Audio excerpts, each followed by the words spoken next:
Oke, baik. Assalamualaikum. Saya akan mencoba melihat atau klarifikasi hasil tanya jawab dari presentasi kelompok 4 ya, dengan untuk yang tugas 1. Jadi pertanyaan diajukan oleh Rizal Abdullah. Slide 17 dijelaskan soal lokasi substitusi glugus.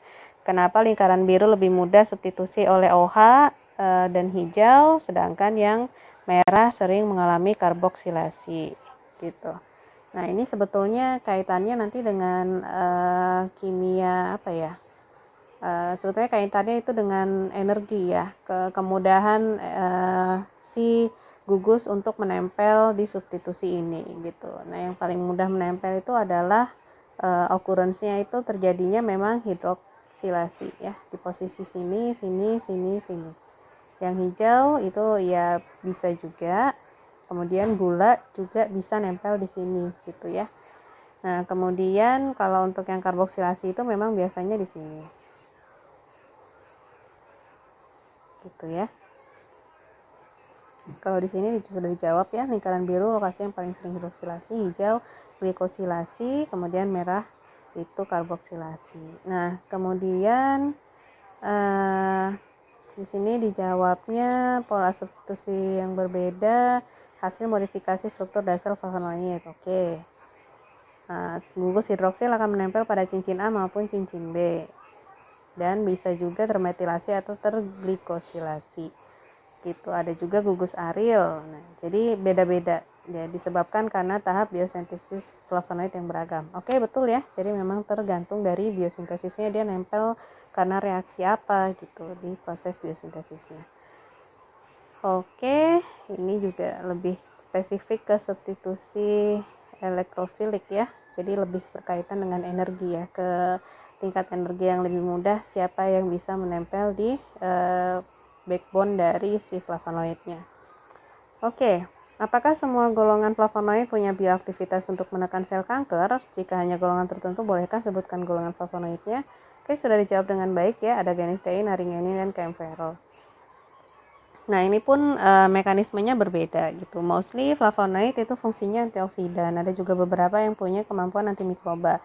Nah, kalau anti kanker artinya either dia punya kemampuan untuk membunuh selnya atau merusak pembentukan selnya. Atau kalau yang ini si 3 ini karena dia punya kemampuan antioksidan, maka yang dipengaruhi adalah ROS-nya. Jadi sebetulnya ini adalah tahap awal ya, bukan betul-betul menyembuhkan atau mematikan sel kankernya ya, tetapi tahap awal supaya tidak terjadi spread ya. Jadi tidak terjadi penyebaran yang berarti, jadi dihadang oleh si antioksidan dari kemampuan antioksidan dari si flavonoid ini gitu ya. ROS ini adalah radikal bebas gitu. Oke, baik, kita lanjutkan ke hasil diskusi kelompok ya. Baik, bismillahirrahmanirrahim. Assalamualaikum warahmatullahi wabarakatuh. Sekarang akan saya coba mulai untuk klarifikasi hasil diskusi kelompok ya. Jadi sudah mengumpulkan masing-masing tugas hasil diskusinya ke grup. Saya akan coba bahas satu-satu. Oke, baik, dimulai dari kelompok 1 ya. Jadi dari soal yang 5 saya berikan suatu struktur senyawa flavonoid dan Anda diminta untuk yang pertama memberikan nama, yang kedua reaksi identifikasi apa saja yang bisa digunakan, baik untuk aglikon dan glikonnya, glikosidanya maksudnya. Oke. Jadi di sini kita mulai dari penamaannya dulu. Jadi mungkin saya jelaskan dulu penamaan IUPAC itu sebetulnya ada 2 ya. Ada nama sistematik, ada yang semi sistematik. Gitu ya. Nah, jadi yang saya minta kalau hanya tertulis IUPAC seperti ini maksudnya adalah yang sistematik gitu. Nanti bedanya apa? Bedanya adalah pengambilan backbone pada saat penamaan dan penomorannya gitu. Jadi kalau misalnya untuk IUPAC yang sistematik itu nanti penomorannya dimulai dari kromen 4 on ya. Ini adalah backbone-nya, kromen 4 on itu yang mana? Yang ini. Itu adalah kromen 4 on gitu. Nah, jadi kromen 4 on ini adalah backbone, kemudian nanti di sini ada 57 dihidroksi. itu adalah OH yang tersubstitusi di kromennya, yang ini 1, kemudian 2 ya, kemudian ini ya 1, 2.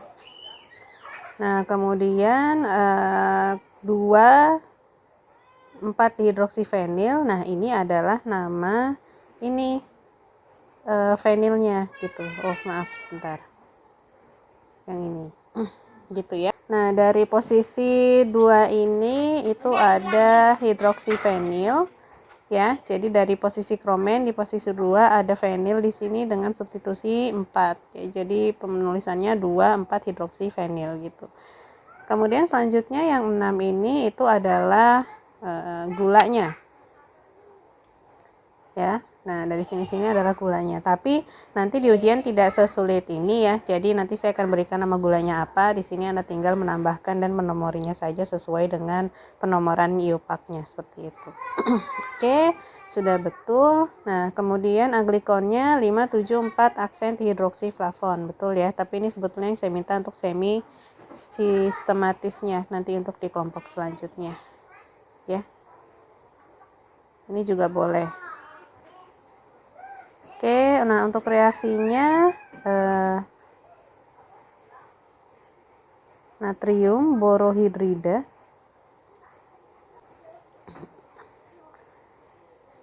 oke, kemudian senyawa glikosida yang terikat flavon ditambah dengan amonia ya. Basa kuat juga bisa memberikan warna. Kemudian reagen Naturstoff ya. Oke, kemudian hidrolisis. Nah ini nanti ya untuk di kelompok hidrolisa sebetulnya.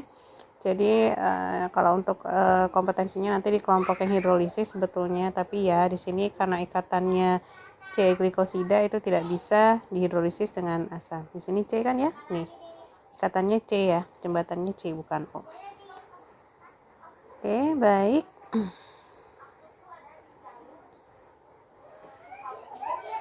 Kita lanjut.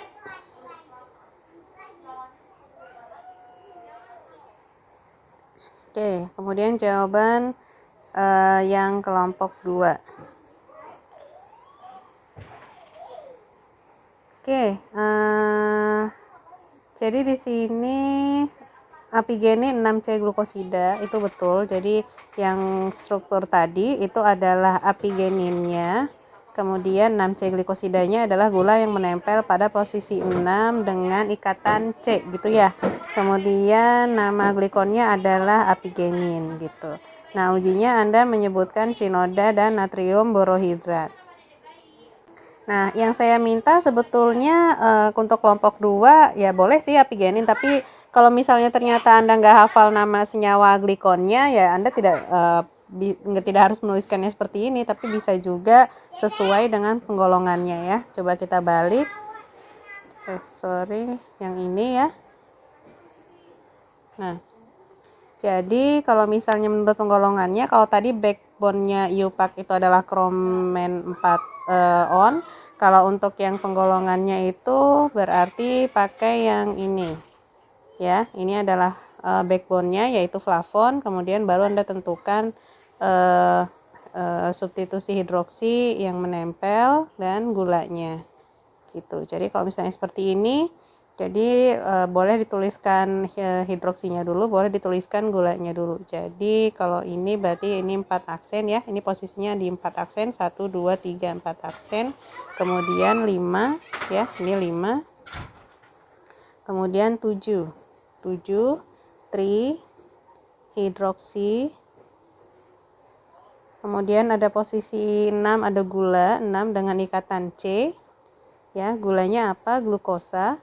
Berarti jadi glukosida, flavon. Gitu. Itu boleh gitu. Kalau ternyata Anda nggak hafal sama apigeninnya.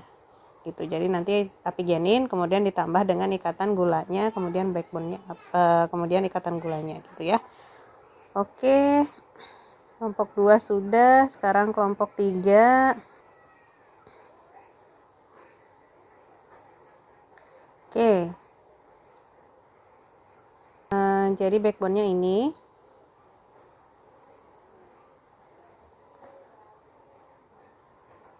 Kemudian 2 fenil. Kemudian ini hidroksinya, kemudian ini gulanya, gula 1. Kita sebut aja dengan gula A, ini gula B. Jadi penamaannya jadi seperti ini. Misalnya 2 fenil dulu, 2, 3 aksen, 4 aksen dihidroksi, atau tanpa aksen sebetulnya nggak apa-apa ya, sudah terwakilkan karena ada 2 fenil di sini. Dihidroksi fenil, kemudian ada 3 hidroksi, kemudian ada 6O gula A, kemudian ada 7O gula B, kromen 4 on. Kira-kira seperti itu. Biasanya ada 4H di sini ya, 4H kromen 4 on, itu menunjukkan sisa H yang ada setelah ditambahkan substitusi ya. Biasanya yang di sini, di sini, di sini, di sini itu dalam 4H. Oke. Jadi seperti itu ya. Jadi ini sudah betul 2 fenilnya di sini. Kemudian 5 hidroksinya, oke, ada 7 gula di sini dan ada 6 gula di sini. Kemudian ini backbone-nya. Nah, jadi nanti di ujian tidak akan sesulit ini ya. Jadi nanti akan saya berikan nama gulanya gitu. Nah, kalau misalnya dengan penggolong, oh enggak, yang diminta UPEC ya, oke. Kemudian identifikasinya di sini Anda menyebutkan ada berwarna kuning ya, beberapa senyawa flavonoid memang akan berpendar kuning di bawah sinar UV. Kemudian dapat menggunakan FeCl3 dihidroquercetin. Apa nih maksudnya? Mungkin maksudnya FeCl3 aja kali ya, karena FeCl3 itu adalah reagen yang spesifik untuk fenol ya. Jadi fenol, flavonoid, kemudian kumarin, lignan itu akan menghasilkan hasil yang positif untuk identifikasi menggunakan FeCl3. Kemudian bisa juga menggunakan basa kuat ya atau asam kuat dan memberikan reaksi warna. Ya, di sini contohnya Na4OH dan NaOH, dan LCl3 dan citroborat itu juga memberikan reaksi warna kuning ketika diuji dengan flavonoid dengan catatan ada substitusi tertentu gitu. Oke, nah uji senyawa flavonoid dinyatakan positif mengandung flavonoid apabila reaksi yang terjadi menghasilkan perubahan warna merah, kuning, atau orange pada lapisan amil alkohol. Nah, perlu diperhatikan ini harusnya ada pendahuluannya ya, karena amil alkohol itu hanya mampu menyerap garam flavilium gitu. Nah, ini nanti garam flaviliumnya diambil atau diekstrak dengan amil alkohol flavilium. Nah, tapi kan ada reaksi sebelumnya. Itu sebetulnya mungkin maksudnya sinoda di sini ya. Sinoda ada yang menggunakan amil alkohol, ada yang enggak, tapi prinsipnya kira-kira sama. Oke, kelompok 4 pertanyaannya sebetulnya gambar strukturnya sama dengan kelompok 3 ya. Bedanya saya minta penamaannya berdasarkan golongan, artinya berdasarkan semi sistematis. Nah, kalau begitu kita tentukan dulu backbone-nya. Backbone-nya itu yang ini. Ya, beda dengan IUPAC tadi, backbone-nya adalah kromen 4 on, sedangkan kalau yang ini backbone-nya yang ini. Kemudian tentukan juga substitusinya, kemudian tentukan gulanya. Jadi kalau kita lihat ini termasuk flavon atau flavonol. Nah, kalau misalnya kita ngambil flavon, itu berarti jadi substitusinya itu kan hanya ada, ini kan flavon nih. Ini flavon. Berarti substitusinya ada di 1, 2, 3 gitu kan ya. Berarti 3 aksen, 4 aksen, kemudian 3 trihidroksi, kemudian 5 gula A, 7 gula B, flavon. Nah, gitu kan ya. Tapi kalau misalnya ternyata backbone-nya Anda mau ngambil flavonol juga bisa. Flavonol kan yang ini. Gitu kan. Berarti yang dilihat hidroksinya tinggal yang sisa 2 ini saja. Berarti 3 aksen, 4 aksen di hidroksi. Kemudian 5 gula A, 7 gula B, flavonol gitu. Jangan lupa flavonol ya. Nah, kalau misalnya ternyata Anda hafal ini adalah quercetin, ya silakan tulis quercetin aja. Bedanya kan kalau quercetin ada tinggal ditulis gulanya di posisi 5O dan 7O gitu ya. Oke, untuk reaksi identifikasinya di sini ada Natur-Stoff reagen A, kemudian uji sinoda ya. Jadi ini adalah garam flavelium, ini adalah garam flavelium ya, atau cyanidin skeleton ini yang nanti akan membentuk warna merah, oranye hingga warna merah ketika direaksikan. Itu hasilnya positif berarti. Gitu. Nah, diperhatikan bahwa kalau hanya struktur ini yang memberikan hasil reaktif, berarti senyawa flavonoid apa yang menimbulkan hasil negatif maksudnya. Berarti kalkon gitu kan, karena dia nggak punya keton di sini kan menghasilkan hasil yang negatif gitu ya. Anda juga harus tahu prinsip dari reaksi yang terjadi sehingga bisa menentukan jenis flavonoid apa yang bisa menghasilkan reaksi positif pada uji identifikasi gitu ya. Oke.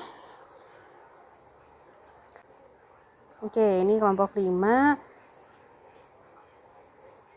Oh. Ininya nggak digambar lagi ya.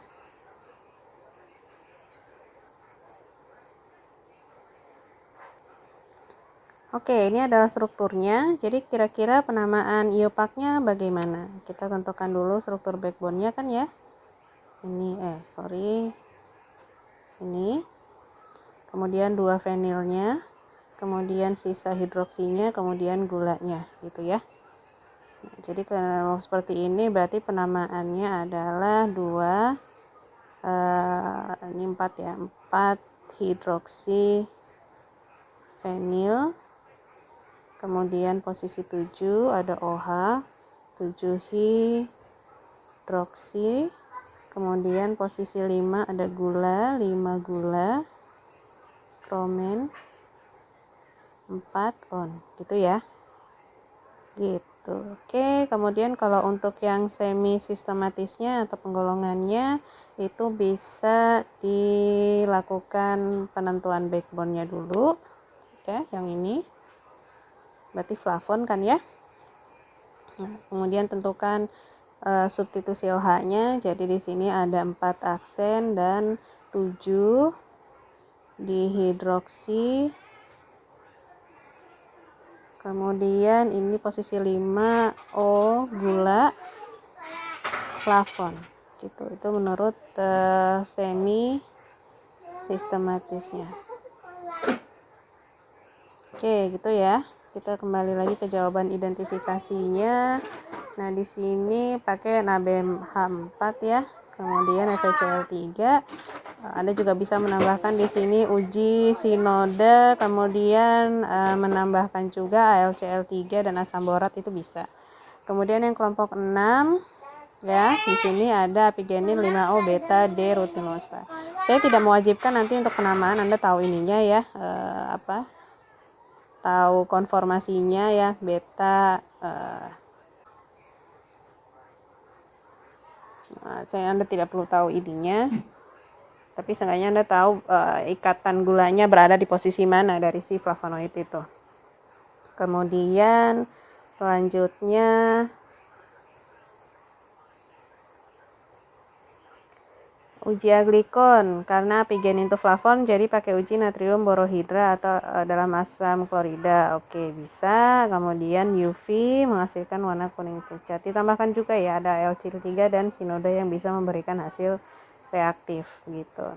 Oke, baik, mungkin sekian klarifikasi dari saya. Apabila ada yang ingin bertanya, silakan komen atau diajukan pada saat kuliah pertemuan berikutnya. Terima kasih. Assalamualaikum warahmatullahi wabarakatuh.